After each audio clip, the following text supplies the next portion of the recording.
Entrevista. Estás en ahí señal en Radio UBA y mañana 29 de mayo se va a llevar a cabo una jornada federal por la Ley de Emergencia en Discapacidad para exigir la pronta sanción del proyecto en diputados. Para hablar de este tema le agradecemos que esté comunicado con nosotros a Eduardo Quiroga. Él es abogado del programa Derechos de las Personas con Discapacidad de la Asociación por la Igualdad y la Justicia. Hola Eduardo, Lucila Estrada de Radio UBA te saluda. ¿Cómo va? Hola, ¿qué tal? Buenos días.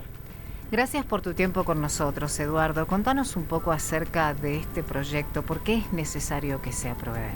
Es importante, ¿no?, que sea tratado y que se escuche sobre todo a las personas con discapacidad, a cuáles son sus necesidades, particularmente desde ASIS, que es la organización en la que yo estoy trabajando.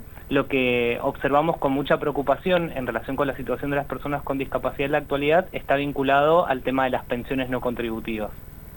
Y esto tiene que ver porque el Poder Ejecutivo reformó el año pasado el decreto que establece los requisitos para acceder a estas prestaciones, limitando notablemente las posibilidades de acceso de las personas con discapacidad a esta prestación, lo que pone en riesgo muchas de las pensiones que actualmente están otorgadas. Por supuesto que imposibilita la posibilidad, valga la redundancia, de acceder a la prestación de todas aquellas personas que la necesitan, y volvió de manera regresiva a instalar requisitos que son de 1997 y que la justicia de nuestro país se había declarado inconstitucional. También el Comité sobre los Derechos de las Personas con Discapacidad le había solicitado al Estado que reforme esta normativa, y a pesar de algunos avances que se registraron en el 2023, en materia de pensiones, el año pasado se volvió atrás notablemente. Esto genera, por supuesto, una situación de emergencia para las personas con discapacidad que requiere medidas urgentes.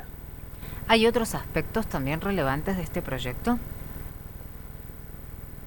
El proyecto también atiende el tema de las prestaciones a personas con discapacidad y la actualización del nomenclador de las prestaciones, de los valores de esas prestaciones, que por supuesto, si no se actualiza en un contexto inflacionario y aparte atrasado, ¿no?, porque este ha sido un problema histórico de las prestaciones en materia de discapacidad, la falta de actualización del nomenclador, que es lo que determina el valor de la prestación, de la terapia, de la medicación, del transporte, del apoyo escolar, etcétera. Entonces la falta de actualización de ese valor hace que las prestaciones, que son esenciales para la vida de las personas con discapacidad, se pongan en riesgo, porque hay menos prestadores, porque tienen demoras en los pagos, porque no pueden conseguir o se interrumpen sus tratamientos, entre otras cuestiones que también agravan, por supuesto, la situación de ellos. Sí, no solo de las personas con discapacidad, también de sus familias, ¿no?, que obviamente, indirectamente, por toda esta situación, si no tienen las prestaciones necesarias, ¿cómo haces? Absolutamente, porque lo que termina pasando, en definitiva, cuando un prestador deja de trabajar, por ejemplo, con una obra social, con una prepaga o con incluir salud, que en general se rigen por el precio del nomenclador, lo que pasa es que la familia tiene que afrontar ese gasto de manera personal. Las familias, por supuesto, que pueden hacerlo, porque lo cierto es que muchas de las prestaciones son bastante onerosas, sobre todo en un contexto en que las personas también están en una situación económica compleja.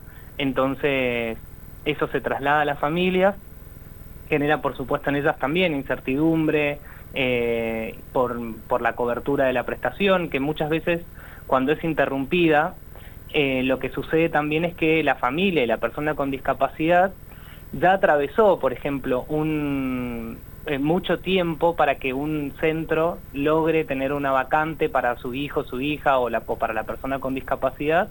Cuando se interrumpe esa prestación, la vacante se pierde y es nuevamente enfrentar muchas barreras para lograr la cobertura de esa prestación.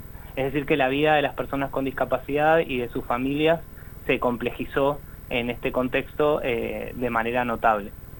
Eduardo, ¿y por qué todavía no se sancionó? ¿Cuáles son las trabas por las cuales este proyecto no llegó a sancionarse? Bueno, lo cierto es que el proyecto tuvo una primera etapa de aprobación en comisiones. La comisión de presupuesto demoró un poco su tratamiento, finalmente se trató y así llega al recinto, ¿no? Pero en principio es un proyecto que se presentó este año y bueno, y ahora debería estar la voluntad también de tratarse y aprobarse, ¿no? Y en caso de que se apruebe, ¿cambiarían todas estas situaciones? El tema de los pagos, el tema de las vacantes, todo lo que estuviste nombrando antes. Bueno, si este proyecto llegara a ser ley, efectivamente, y eventualmente no sea, y se aplique y se cumpla, debería mejorar esa situación porque, por esto que mencionaba anteriormente, de que actualiza ciertas prestaciones o el valor de las prestaciones, también establece algunas modificaciones en torno a protección social, y bueno, y debería, si se cumpliera la ley, en el caso que fuera ley, mejorar de alguna manera la vida de las personas con discapacidad. Eduardo, muchísimas gracias por estos minutos aquí en Hay Señal en Radio UBA. Fuiste muy amable. Un placer, hasta luego. Adiós, hasta luego. Recién hablábamos con Eduardo Quiroga, abogado del Programa de Derechos de las Personas con Discapacidad de la Asociación por la Igualdad y la Justicia.